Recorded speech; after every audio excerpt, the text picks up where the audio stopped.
Hello everyone, welcome to my channel code story with Mike. तो आज हम अपने डायनेमिक प्रोग्रामिंग के प्लेलिस्ट का वीडियो नंबर 76 करने जा रहे हैं। ओके, लीड को नंबर 1155 बिल्कुल भी मीडियम नहीं है, काफ़ी इजी क्वेश्चन है ये। ठीक है, क्योंकि अभी तक हमने इतना ग्रोथ मतलब हम इतना ग्रो कर गए हैं कि ऐसे क्वेश्चन को हम टैकल कर सकें। ठीक है, और हमेशा ध्यान देना कि मैं अपने प्रॉब्लम को इस तरह समझाने की कोशिश करता हूँ सो दैट जो बिगिनर्स हैं वो भी फिगर आउट कर सके कि अच्छा ये अप्रोच समझ में आ रहा है इनको। ओके, अमेजॉन माइक्रोसॉफ्ट ने पूछा इस क्वेश्चन को, देखते हैं क्या कहता है क्वेश्चन। बोलता है आपके पास एन डाइसेज हैं, एन डाइसेज हैं, ठीक है, और हर डाई में के फेसेस होंगे। वैसे जनरली तो 6 फेसेस होते हैं, आपने लूडो खेला ही होगा, उसमें डाइस में 6 फेसेस होते हैं। यहाँ पर है कि के भी वैरी कर सकता है, 6 फेसेस हैं। ठीक है, number from 1 to K। Okay, given 3 integers, N आपको दिया है, कितने डाइस हैं आपके पास, हर डाइस में कितने फेसेस है वो दे दिया, और एक टारगेट वैल्यू दे दिया है। Return the total number of possible ways, ठीक है, to roll the dice so the sum of the face up numbers equals to target. ठीक है, आप डाइस को रोल करते हो, 6 मान लेते हैं आपके पास 2 डाइस है। ठीक है, 2 डाइस है, पहले आपने इस डाइस को रोल किया तो आया मान लेते हैं 1, इस डाइस को रोल किया आया मान लेते हैं 2, तो दोनों का सम कितना हो गया 3। ठीक है, तो आपको यही बोल रहा है कि आपको एक टारगेट वैल्यू दे रखा है और पूछ रहा है कि टारगेट वैल्यू लाने के कितने वेज हैं, है ना। बहुत बड़ा वैल्यू हो सकता है, इसीलिए मॉड्यूलर ले लेना 10⁻9+7 से। देखते हैं इस एग्जाम्पल से और भी क्लियर हो जाएगा। यहाँ पर बोल रखा कि 2 डाइस है आपके पास, है ना, n=2 मतलब 2 डाइसेज हैं और हर डाइस में 6 फेसेज है। ठीक है, नॉर्मल लूडो वाला डाइस है, टारगेट =7 लाना है आपको। ठीक है, तो कितने तरीके हैं वो मैं आपको दिखाता हूँ। मान लेते हैं आपने पहला डाइस मतलब डाइस 1 जब रोल किया, ठीक है, तो आपको कितना मिला, मान के चलते हैं 1 आया उसमें। ठीक है, और आपने डाइस 2 रोल किया तो वहाँ पर आया आपको 6, तो 1 तो टारगेट मिल गया आपको, है ना। टारगेट आपको 7 ही तो चाहिए था, तो टारगेट मिल गया। ठीक है, बढ़िया। हो सकता है डाइस 1 को आपने रोल करते तो हो सकता है 2 आता, और डाइस 2 को रोल करते तो हो सकता है 5 आता, तो 2 5 7, तो इसमें भी टारगेट मिल गया। ठीक है, हो सकता है डाइस 1 को रोल करते तो 3 आता, ठीक है, और डाइस 2 में 4 आता, तो 3 4 7। ठीक है, 2 ही डाइस है इसीलिए 2 ही डाइस रोल कर रहा हूँ। ठीक है, हो सकता है डाइस 1 में 4 आता, डाइस 2 में 3 आता, 4 3 7, टारगेट के बराबर आ रहा है। हो सकता है इसमें 5 आता और इसमें 2 आता, 5 2 7। ठीक है, हो सकता है इसमें 6 आता और इसमें 1 आता, 6 1 7। तो देख रहे हो टोटल कितने वेज है, टोटल 6 वेज हैं कि आप 7 ला सकते हो। इसका आंसर यहाँ पर 1 नहीं, यहाँ पर 6 होगा। ठीक है, टोटल 6 वेज है कि 2 डाइस से 7 लाने का, टारगेट लाने का टोटल 6 तरीका है। ठीक है, तो देखते हैं कि भाई अपने नॉर्मल इंट्यूशन से कैसे इस प्रॉब्लम को बिल्ड किया जाए। अगर आप बिगिनर भी हो तब भी आप समझ जाओगे। देखो, अब मैं आपको अपना थॉट प्रोसेस बताता हूँ कि कैसे मैं सोचूंगा इस क्वेश्चन को। ठीक है, एक बिगिनर कैसे सोचेगा इस क्वेश्चन को। तो देखो, आपके पास 2 डाइस है, ठीक है, आपको डाइस को रोल करना है। ठीक है, तो मान के चलते हैं आपने पहले डाइस को रोल किया, तो उसमें कितने पॉसिबिलिटी हैं, उसमें टोटल के पॉसिबिलिटी हैं आने का। या तो आपको 1 आएगा, या तो 2 आएगा टॉप पर, या तो 3 आएगा, या तो 4 आएगा, या तो 5 आएगा, या तो 6 आएगा। टोटल के फेसेस है ना। अगर k=7 होता तो 7 तक आता, है ना। मतलब इतने पॉसिबिलिटी होते हैं, बट यहाँ पर k=6 है। तो मतलब डाइस 1 को जब आपने रोल किया तो इतने पॉसिबिलिटी है ना, पहला रोल में 1 2 3 4 5 6 इतने पॉसिबिलिटी है। ठीक है, तो अब हर एक पॉसिबिलिटी को देखोगे ना, मान लेते हैं अगर 1 आता, ये पहली पॉसिबिलिटी है। ठीक है, अगर 1 आता तो फिर आप दूसरी डाइस को रोल करते, क्योंकि अभी तक आपको टारगेट मिला ही नहीं, आपका टारगेट 7 है, अभी तक तो आपको 1 ही मिला है। तो अब फिर से एक और डाइस रोल करते, तो उस डाइस को भी जब रोल करते तो उस पर भी तो पॉसिबिलिटी है कि उसके भी तो 6 फेसेस हैं, 1 2 3 4 5 6, मतलब उसमें भी पॉसिबिलिटी है 1 आने की, 2 आने की, 3 आने की, 4 आने की, 5 आने की, 6 आने की। ठीक है, तो अब एक चीज़ ध्यान दो, ये मैंने क्या किया, दूसरा डाइस रोल कर दिया। मैं लिख देता हूँ कि डाइस 2 को मैंने रोल किया, ठीक है, तो मुझे ये 6 पॉसिबिलिटी मिले। तो टोटल कितना हो गया देखो, तो 1, अगर इस पाथ को लूँगा तो 1 + 1 कितना आया, सम 2 आया, जो कि टारगेट के बराबर नहीं है ना, और हमारा सारा डाइस भी ख़त्म हो गया। ठीक है, तो ये पाथ गलत है हमारा, है ना, टारगेट तक नहीं पहुँच पाए। यहाँ पर अगर पहुँचेंगे तो 1 + 2 3 आ रहा है टोटल टारगेट का सम, लेकिन हमारा टारगेट 7 है और हमारा डाइस भी खत्म हो गया, तो और डाइस रोल नहीं कर सकते, ये पाथ भी गलत है। 1 + 3 4 आएगा, 1 + 4 5 आएगा, 1 + 5 6 आएगा, 1 + 6 देखो 7 आ गया, ये टारगेट के बराबर हो गया और हमारा सारा डाइस भी रोल हो गया। है ना, सारे डाइस खत्म हो गया, टारगेट 7 भी आ गया, तो यानी कि एक पाथ मिल गया मुझे यहाँ से। सिमिलरली जब ये 2 है, अगर मान लेते हैं डाइस 1 में 2 आता, तो ये उसके बाद दूसरा डाइस रोल करते हैं तो वहाँ से भी 6 पॉसिबिलिटी आता, है ना, 1 2 3 4 5 6 पॉसिबिलिटी आता, चाहे 1 आता या 2 आता या 3 आता या 4 आता या 5 आता या तो 6 आता। ठीक है, इस बार मुझे क्या चाहिए होता, 2 और 1, यहाँ पर 3 है तो ये टारगेट के बराबर है नहीं, डाइस भी ख़त्म हो गया मेरा, ये 2 2 4 हो गया, गलत, 2 3 5 हो गया, 2 4 6 हो गया, 2 5 देखो 7 आ गया, ये मेरा करेक्ट है, ये पाथ करेक्ट है, क्योंकि डाइस भी ख़त्म हो गया, मतलब डाइस की वैल्यू 0 हो गई क्योंकि दोनों डाइस रोल कर दिया, और मेरा टारगेट भी देखो एग्जैक्टली 0 के बराबर हो चुका है अब, है ना। टारगेट शुरू में 7 चाहिए था, यहाँ पर 2 मिला तो अब टारगेट बच गया 5, 5 और चाहिए, 5 यहाँ से मिल गया, टारगेट हो गया 0। ठीक है ना, टारगेट 7 चाहिए था ना, तो शुरू में जब 2 मिला तो 7 में से 2 घटा दिया मैंने, बस अब 5 और चाहिए मुझे, 5 मुझे यहाँ से मिल गया, टारगेट अब हो गया 0। ठीक है, तो इसी तरह 3 में एक पॉसिबिलिटी है, फिर 4 में एक पॉसिबिलिटी, 5 में एक पॉसिबिलिटी है, 5 है ना। अगर मान लेते हैं डाइस 1 में मेरा 3 आता तो फिर से एक और डाइस रोल करते हैं, उसमें भी 6 पॉसिबिलिटी, तो बहुत बड़ा ट्री डायग्राम बनेगा। ठीक है, तो मुझे यहाँ क्लियर कट दिख गया कि भाई ऑप्शंस तो है ना। और अब मान लेते हैं आपने एक डाइस रोल किया तो उस डाइस में कितने पॉसिबिलिटी हैं देखो तो आने के, ये 6 पॉसिबिलिटी, देखो 6, पहला डाइस आपने रोल किया था, तो मान के चलते हैं अभी डाइस 1 पे आप चल रहे हो, है ना, मतलब पहला डाइस पे चल रहे हो, तो फेस मान लेते फेस वैल्यू मतलब टॉप पे जो वैल्यू आया वो 1 आया, है ना। या तो फिर क्या आ सकता है, 2 आ सकता है, या तो 3 आ सकता है, या तो 4, या तो k तक आ सकता है, less than equal to k, है ना।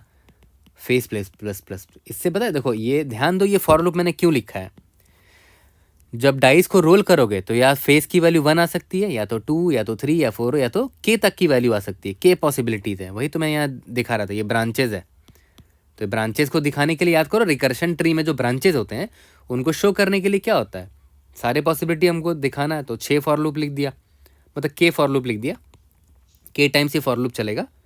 ठीक है, तो हर पॉसिबिलिटी दिख जाएगी, और मैं फर्दर एक अभी एक डाइस रोल हो गया और मान के चलते फेस का वैल्यू 1 आया, जैसे ये वाला केस था, फिर मैंने फर्दर एक और डाइस रोल किया, मतलब फर्दर रिकर्शन कॉल कर दिया, तो मुझे पक्का एक रिकर्शन लिखना पड़ेगा, और मैंने आपको पहले ही बता रखा जब भी ऑप्शन दिखे रिकर्शन आपके मन में आना चाहिए, तो मैं सिंपल एक रिकर्शन लिख दे रहा हूँ, वहाँ पर कॉल करूँगा और बोलूँगा कि भाई स्टार्टिंग में मेरे पास n डाइस थे, लेकिन अब मैंने एक डाइस यहाँ रोल कर दिया, तो अब कितने डाइस बचे, n-1 डाइस बचे हैं, तो फर्दर तुम आगे n-1 डाइस का आंसर निकाल कर ले आना।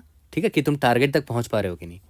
ठीक है, हर डाइस का k फेसेस है तो k भी भेज ही देते हैं, और जो मेरा टारगेट था अब तो टारगेट में अभी कौन सी वैल्यू आई है, फेस इज इक्वल टू 1 आई है, तो टारगेट माइनस फेस कर देते हैं, बाकी जो रिमेनिंग टारगेट की वैल्यू है वो तुम देख लेना, बाकी डाइस से, बाकी n-1 डाइस से ला सकते हो कि नहीं। ठीक है, यहाँ तक क्लियर हो गया। अब मान के चलते हैं फॉर लूप, ये सॉल्व फंक्शन है, मान के चलते मैं लिख देता हूँ, सॉल्व फंक्शन है, क्या क्या भेज रहा हूँ उसमें मैं, इंट कितना डाइस है, हर डाइस के k फेसेस हैं, और क्या टारगेट मेरा बचा हुआ है अभी, कितना टारगेट और लाना है ना। अब देखो ध्यान देना, यहाँ पर इधर मैं लिख रहा हूँ कि अगर मेरा टारगेट लेस देन 0 हो गया, ठीक है, देखो टारगेट मैंने फेस कर रहा हूँ, टारगेट लेस देन 0 हो गया, इसका मतलब क्या हुआ, देखो मैं आपको एग्जांपल दे रहा हूँ कि मान के चलते हैं आपका टारगेट जो है ना वो 1 है। ठीक है, आपका टारगेट आपको 1 लाना है, तो आपने डाइस रोल किया, पहला डाइस, उस पर 6 पॉसिबिलिटीज थी, 1 2 3 4 5 6। ठीक है, तो यहाँ पर जब 1 आया, ठीक है, इस पॉसिबिलिटी को देखो, 1 आया तो अब टारगेट क्या बचा, 0। फर्दर मैंने एक और कॉल कर दिया, लेकिन फर्दर कॉल में मुझे पता चल जाएगा अच्छा टारगेट तो 0 हो गया, मतलब हमें सब मिल चुका होगा। ठीक है, लेकिन अभी इस केस पे देखो, बाकी केस में देखते हैं, मान लेते हैं इसको लेके चलो 4 वाले को, यहाँ पर मुझे 4 मिला है, तो रिमेनिंग कितना हो जाएगा, 1 टारगेट माइनस 4, रिमेनिंग -3 हो गया, भाई टारगेट लेस देन 0 हो गया, मतलब ये गलत केस लेके चल लिया आप, है ना। टारगेट लेस देन 0 हो गया मतलब आपने ज़्यादा डाइस की वैल्यू ले ली, तो यहाँ मैं पहले ही लिख देता हूँ कि भाई टारगेट अगर लेस देन 0 हो जाएगा ना, तब तो गलत राह पे अर्थ निकल गए थे, तो रिटर्न 0 कर देना कि कोई पॉसिबल तरीका नहीं है, वापस कोई और वैल्यू ट्राई करो डाइस की। ठीक है, ओके। अगर टारगेट लेस देन 0 नहीं है तो हमें ये चेक करना है कि क्या मेरा सारा डाइस ख़त्म हो गया, अगर सारा डाइस ख़त्म हो गया तो हमें ये चेक करना पड़ेगा कि भाई तेरा टारगेट भी जो है ना वो 0 के बराबर हो जाना चाहिए।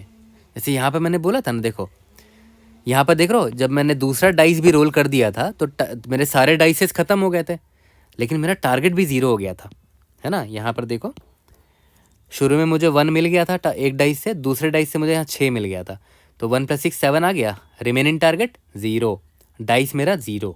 वही मैं बोल रहा हूँ, डाइस का काउंट 0, सारे डाइस ख़त्म हो गए और टारगेट भी मेरा 0 हो चुका, मतलब मैंने सारे वैल्यू निकाल लिए। ठीक है, अगर टारगेट = 0 है ना, तो यहाँ पर ये ऑलरेडी ट्रू रिटर्न कर देगा। ट्रू मतलब 1 रिटर्न कर देगा। ठीक है, तो मतलब यहाँ पर मुझे एक वैल्यू आ जाएगी, मैं यहाँ सम लिख लेता हूँ या तो वेज लिख लेता हूँ। ठीक है, वेज लिख लेता हूँ, मुझे यहाँ वेज में मिल जाएगा कि अच्छा, जब मैं फर्दर मैंने रिकर्शन कॉल किया तो वहाँ पर एक पूरा प्रॉपर कंप्लीट एक तरीका मिल गया था टारगेट लाने का, तभी तो यहाँ से ट्रू रिटर्न हुआ होगा। ठीक है, ओके। यहाँ पर तो फेस = 1 के लिए अभी ये रिकर्शन कॉल हुआ होगा ना, फिर फेस = 2 के लिए कॉल होगा, फिर फेस = 3 के लिए कॉल होगा। तो हर वेज से जितने पॉसिबल वेज आएंगे, है ना, सब इसमें ऐड करते चलेंगे, तो वेज = वेज प्लस करते रहेंगे। हाँ, यहाँ बाहर डिफाइन कर लो, वेज = 0। ठीक है, फिर हम सारे पॉसिबिलिटी यहाँ से ट्राई कर रहे हैं कि पहले डाइस वाले रोल में अगर फेस = 1 आया तो क्या होगा। फिर देखो डाइस घटाते भी जा रहे हैं ना, क्योंकि ये पहला डाइस का रोल था, ये रोल जो है पहले डाइस का रोल था, पहली बार रोल किया तो इतने सारे पॉसिबिलिटी हैं। फिर मैंने n-1 क्यों भेजा कि एक डाइस तो हमने यहाँ रोल कर ही दिया, अब आगे जाके बाकी डाइसेस रोल करना। ठीक है, फिर दोबारा रिकर्शन कॉल होगा सॉल्व, तो डाइस की जो वैल्यू होगी, मान लेते हैं डाइस की वैल्यू अभी 3 थी, तो दोबारा रिकर्शन कॉल होगा तो डाइस की वैल्यू 2 कॉल होगी। ठीक है, तो फिर उस डाइस को रोल करेंगे। ठीक है, उसके भी फिर 6 पॉसिबिलिटीज़ आएंगे, है ना, k पॉसिबिलिटीज़ आएंगे। फिर डाइस को मैं 2 - 1 पास करूँगा फिर, है ना, इसी तरह फर्दर रिकर्शन कॉल होता चला जाएगा। ठीक है, और हाँ, यहाँ पर ये मत भूलना कि मॉड्यूलो मॉड लेते रहना सम करते वक्त, वेज प्लस = मॉड्यूलो मॉड करते रहना। ठीक है, और लास्ट में बस हमें यहाँ पर क्या करना है, रिटर्न, इधर हमें रिटर्न कर देना वेज। ठीक है, अब देखो एक बहुत इंपॉर्टेंट चीज़ मैं यहाँ बताने जा रहा हूँ। बहुत लोगों को ये कन्फ्यूजन होती है कि भैया आप ये कैसा पता करते हो कि एक रिकर्शन वाला जो फंक्शन है सॉल्व, उसके अंदर फॉर लूप भी लिखना है। तो वो देखो, मुझे ट्री डायग्राम से ही मैं रेक्टिफाई कर पाता हूँ। आप खुद देखो ट्री डायग्राम में क्या हो रहा है कि ये एक पॉसिबल मतलब पहला डाइस रोल था, उसमें 6 पॉसिबिलिटी थे, फिर हर एक पॉसिबिलिटी के लिए फिर रिकर्शन कॉल था। तो जैसे मान लेते ये रिकर्शन कॉल किया मैंने, ठीक है, मान लेते हैं पहला डाइस का रोल है ये, तो 6 पॉसिबिलिटी थे, उन हर एक 6 पॉसिबिलिटी के लिए, हर k पॉसिबिलिटी के लिए एक रिकर्शन कॉल हो रहा है। ठीक है, तो वो k पॉसिबिलिटी आप ऐसे ही लिख पाओगे ना, फॉर लूप से ही तो लिख पाओगे। तो ये है मेरा सारे का सारा k पॉसिबिलिटी, एक पॉसिबिलिटी ये, एक पॉसिबिलिटी ये, एक ये, एक ये, और सब के लिए फिर रिकर्शन कॉल हो रहा है। देखो सब के लिए अंदर एक रिकर्शन कॉल हो रहा है। ठीक है, इसीलिए मैं बोलता हूँ tree diagram is the most underrated, है ना, technique to solve a dynamic programming problem. ठीक है, और हमने सिंपल सा यहाँ देखो रिकर्शन से सॉल्व कर दिया। अब आते हैं इसका टाइम कॉम्प्लेक्सिटी। अगर आप ध्यान दो, इसका टाइम कॉम्प्लेक्सिटी देखो, याद करो मैंने आपको क्या बोला था, हर डाइस को मैं रोल कर रहा हूँ। ठीक है, और हर डाइस के पास कितनी पॉसिबिलिटी है, टोटल k पॉसिबिलिटी है। ये पहला डाइस है मान लेते हैं। ठीक है, और हर एक डाइस को रोल किया, उसके बाद जो पॉसिबिलिटी आ रही है, फिर हमें एक और डाइस रोल कर रहे हैं, उसके पास भी k पॉसिबिलिटी है, फिर दोबारा डाइस रोल किया, उसके बाद भी k पॉसिबिलिटी। टोटल कितने डाइस है हमारे पास, टोटल n डाइसेज हैं। तो कितना हो जाएगा, k का पावर n, टोटल इतने पॉसिबिलिटीज़ हैं हमारे पास। ठीक है, क्योंकि हमने अभी तक सारे पॉसिबिलिटी तो ट्राई कर रहे हैं ना, ओ ऑफ k का पावर n पॉसिबिलिटीज़ है। तो ये विदाउट मेमोइजेशन है, रिकर्शन, नॉर्मल रिकर्शन का टाइम कॉम्प्लेक्सिटी है, जो कि डेफिनेटली पास नहीं होगा। तो आपको क्या करना पड़ेगा, मेमोइज करना पड़ेगा। तो अगर आप इसको मेमोइज करोगे, मेमोइज तो अब आप खुद से कर ही लेते हो, देखो यहाँ पर। तो मेमोइजेशन में मैंने क्या बोला था, देखते हैं कौन कौन सा पैरामीटर चेंज हो रहा है। एक तो ये चेंज हो रहा है n, नंबर ऑफ डाइसेज, और ये टारगेट की वैल्यू चेंज हो रही है। ठीक है, तो हम क्या करेंगे, एक नॉर्मल मेमोइज करने के लिए 2D एरे लेना पड़ेगा, क्योंकि 2 पैरामीटर चेंज हो रहे हैं। ठीक है, तो 2D एरे ले लेंगे। n की वैल्यू कितनी है, n की वैल्यू आई थिंक 30 दे रखी है, तो मैं 31 ले लूँगा, और टारगेट की वैल्यू दे रखी है 1000, तो मैं 1001 ले लेता हूँ। ठीक है, तो और मेमोइजेशन में हमें क्या करना होता है, बस सिंपली रिटर्न करने से पहले यहाँ मेमोइज कर दो, और क्या, return T of N comma target is equal to ways, यहाँ पर रिटर्न कर दिया। और यहाँ पर पहले ही चेक कर लो फॉर लूप कॉल करने से पहले कि अगर हमने इस टी कॉमा टारगेट वाले स्टेट के लिए नॉट इक्वल टू -1 सॉल्व कर रखा है तो रिटर्न कर दो। ये तो मेमोराइजेशन आपको ऑलरेडी पता है, बट सबसे ज़रूरी था कि कैसे ट्री डायग्राम से हमने रिकर्शन और उसके अंदर का ये जो फॉर लूप वाला पार्ट है ना वो क्रैक किया, वो ज़रूरी था। ठीक है, तो जल्दी से इसको कोड करते हैं, उसके बाद हम लोग बॉटम अप पर भी आएंगे। तो चलो इसका कोड करते हैं सबसे पहले रिकर्शन मेमोराइजेशन अप्रोच से। ठीक है, तो सबसे पहले मैंने क्या बोला कि मैं सिंपली एक सॉल्व फंक्शन लिखूंगा। नंबर ऑफ डाइसेस मेरे पास कितने हैं, n, हर डाइस के पास k फेसेस है और करेंटली मेरे टारगेट का वैल्यू मुझे ये लाना है। ठीक है, तो सॉल्व फंक्शन में मैं क्या ले रहा था, int n, int k and int target ले रहा था। ठीक है, तो मैंने बता दिया था कि भाई अगर टारगेट लेस देन ही 0 हो गया मतलब आपने गलत पाथ पर आप निकल गए। आप डाइस की वैल्यू जो डाइस का आप सम निकाल रहे हो, फेसेस का सम निकाल रहे हो, वो बहुत बड़ा हो गया, टारगेट से ही बड़ा हो गया, तो आप रिटर्न 0 कर दो। ये पाथ सही नहीं है, this is not a good path. ठीक है, या फिर अगर आपके सारे डाइसेस ख़त्म हो गए तो आपको चेक करना पड़ेगा, डाइसेस ख़त्म तो हो गए लेकिन टारगेट आपने मीट किया कि नहीं। तो टारगेट इक्वल टू 0 है तब रिटर्न ट्रू हो जाएगा, नहीं तो फॉल्स रिटर्न हो जाएगा। ट्रू मतलब 1, मतलब एक तरीका, वन वे मिल चुका है। फॉल्स मतलब 0, मतलब नहीं मिला है। ठीक है, int ways is equal to 0 for int face का वैल्यू क्या है, या तो 1 हो सकता है या तो less than equal to k तक हो सकता है, फेस प्लस प्लस। तो हर एक फेस के वैल्यू के लिए मैं ट्राई करूँगा, sorry ways is equal to ways plus solve call कर देंगे। ठीक है, n-1 डाइस, एक डाइस रोल कर दिया, ये रहा 1 डाइस रोल्ड हो गया ना। ये फॉर लूप उसी का तो है, क्योंकि वो जो डाइस हमने रोल किया उसके 6 k पॉसिबिलिटीज़ हैं, तो हर पॉसिबिलिटी को चेक कर रहा हूँ। तो इसलिए देखो अब n-1 कर दिया कि अब बाकी इतने डाइसेस बचे हैं, हर के पास k फेसेस हैं और टारगेट अब कम हो जाएगा ना। टारगेट माइनस अभी फेस की वैल्यू क्या है, जब डाइस को रोल किया तो ये फेस की वैल्यू, ये फेस है, माइनस कर दिया। ठीक है, लास्ट में रिटर्न वेस्ट कर देते हैं। ठीक है, तो डेफिनेटली ये एक्सपोनेंशियल सोल्यूशन है, मैंने आपको जैसा बताया इसको मेमोराइज करना पड़ेगा। तो इंट ऑफ t 31 और 1001 हमने ले लिया। इंट मॉड भी हमें लेना था 1e⁻9 + 7, यहाँ पर मॉड हमने नहीं लिया था, ले लेना ज़रूर से मॉड। यहाँ तक क्लियर है? ठीक है, मेमोराइजेशन में क्या करते थे कि हर कुछ कैलकुलेट करने से पहले ही यहाँ चेक कर लो कि if T of n comma target is not equal to -1 return T of n comma target. ठीक है, और नॉट इक्वल टू -1 है तो यहाँ पर सेव करके रिटर्न करना। ओके, और पहले -1 सेट तो कर दो, ma'am set t-1 size of t। Memorisation तो आपको ऑलरेडी आता होगा। सबमिट करते हैं, उसके बाद बॉटम अप पर भी आते हैं, और बॉटम अप भी बिल्कुल इसी से देखना डिराइव हो जाएगा। मैंने आपको कल भी एक डीपी प्रॉब्लम हमने सॉल्व किया था, देखा था आपने, रिकर्शन और मेमोराइजेशन वाले कोड से हमने बॉटम अप डिराइव किया था, वो भी यहाँ पर भी कर लेंगे। जल्दी से चलो बॉटम अप पर चलते हैं। तो चलो अब अपने बॉटम अप पर आते हैं। तो बॉटम अप ने जब भी मैं आपको पढ़ाता हूँ मैं हमेशा आपको बोलता हूँ कि पहले स्टेट डिफाइन कर लो। ठीक है, तो स्टेट डिफाइन करने के लिए आता है क्या करते थे, पहले तो ये देखते थे कि भाई जो स्टेट डिफाइन करोगे, जो 2D DP लोगे, मतलब जो DP अरे लोगे वो 1D DP होगा या 2D DP होगा। यहाँ पर देख लेते हैं, देखो 2 वेरिएबल चेंज हो रहा है ना, एक n और एक टारगेट, तो 2D DP लेंगे। चलो ठीक है, वो तो पता चल गया कि मेरे पास 2 साइज 2D DP होगा, n+1 साइज और टारगेट +1। ठीक है, टारगेट +1, चलो ठीक है 2D DP ले लिया। लेकिन अब स्टेट डिफाइन करते हैं कि भाई टी ऑफ i, j का मतलब क्या होगा।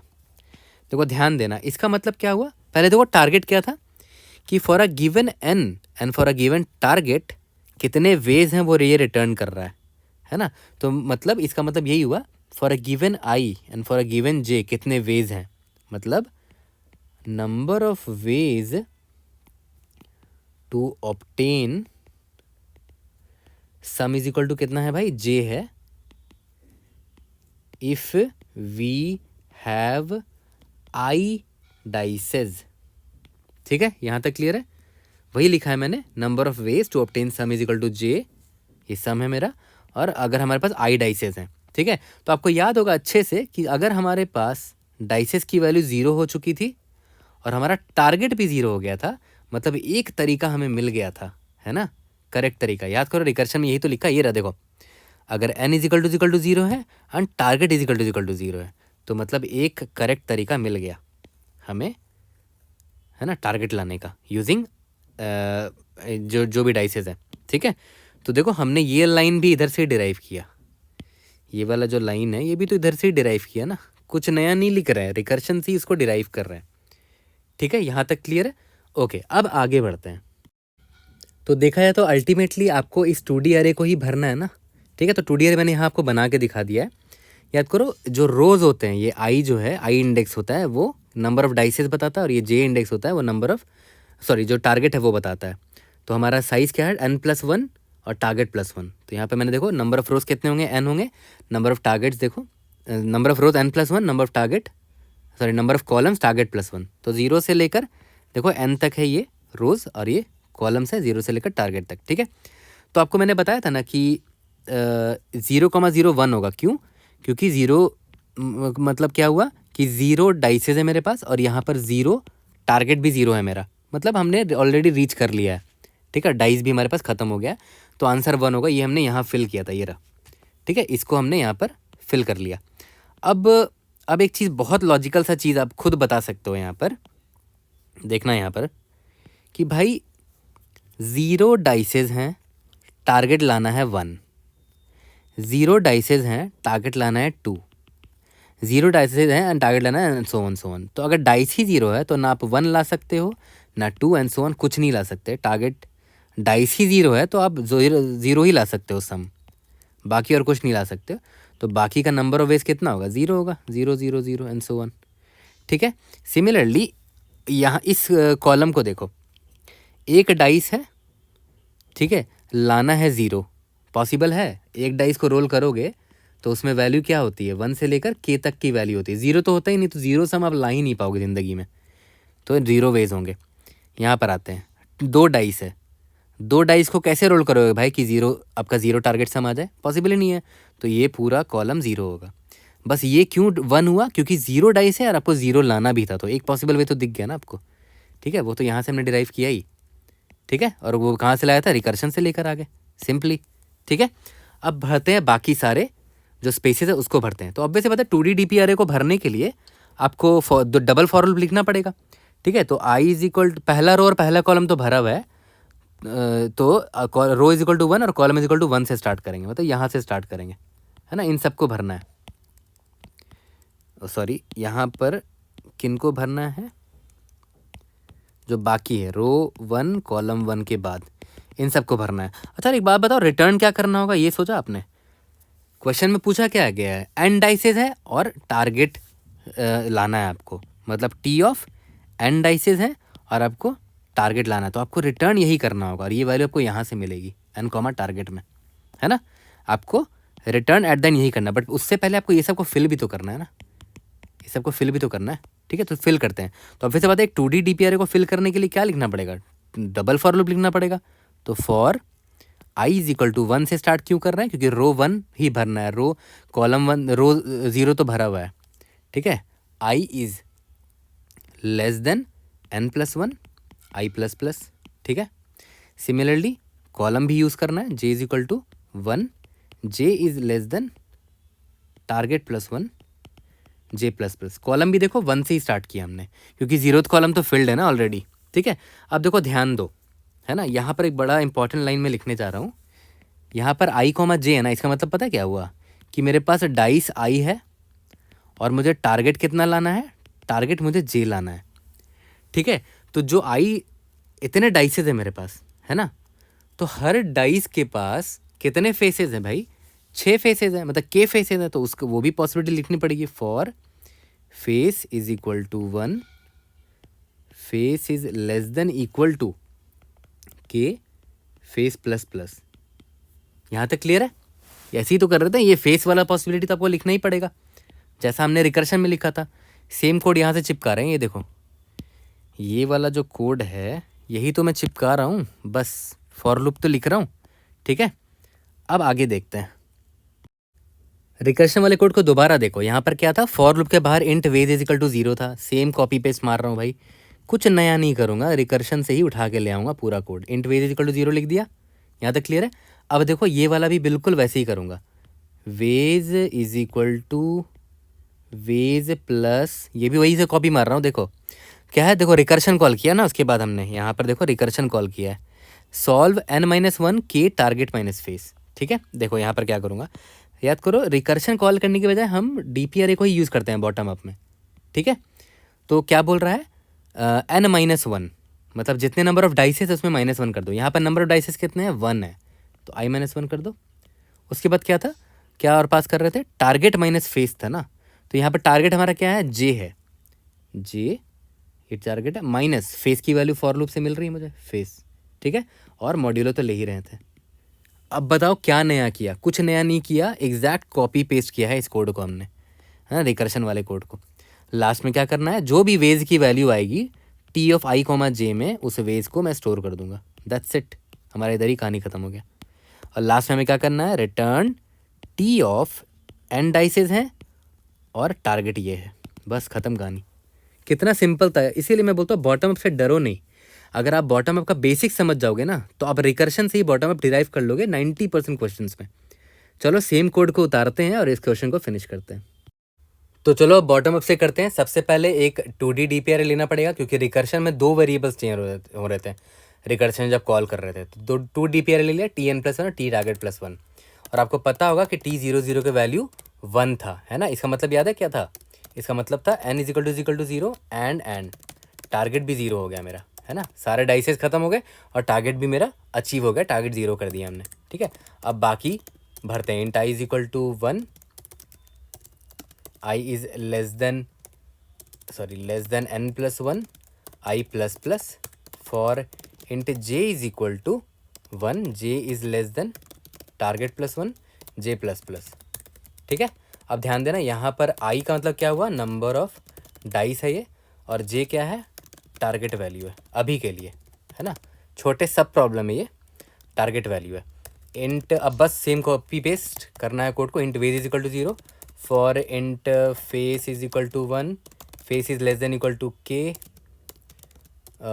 फेस प्लस प्लस, है ना, क्या करते थे याद है, ways is equal to ways plus solve call करते थे n-1, ठीक है, और टारगेट माइनस फेस करते थे। इस बार हम क्या करेंगे, n-1 की जगह i-1, क्योंकि हमारा नंबर ऑफ डाइसेस इस बार i है, और टारगेट माइनस फेस, टारगेट यहाँ हमारा j है मेरा, j माइनस फेस कर दिया, और सॉल्व की जगह बस t डाल दो, है ना, यहाँ तक ठीक है। मॉड्यूलो मॉड कर देते हैं और लास्ट में t(i,j) में वेज को स्टोर कर दो, दैट्स इट, और हमारा लास्ट में रिटर्न कर दो t(n), टारगेट।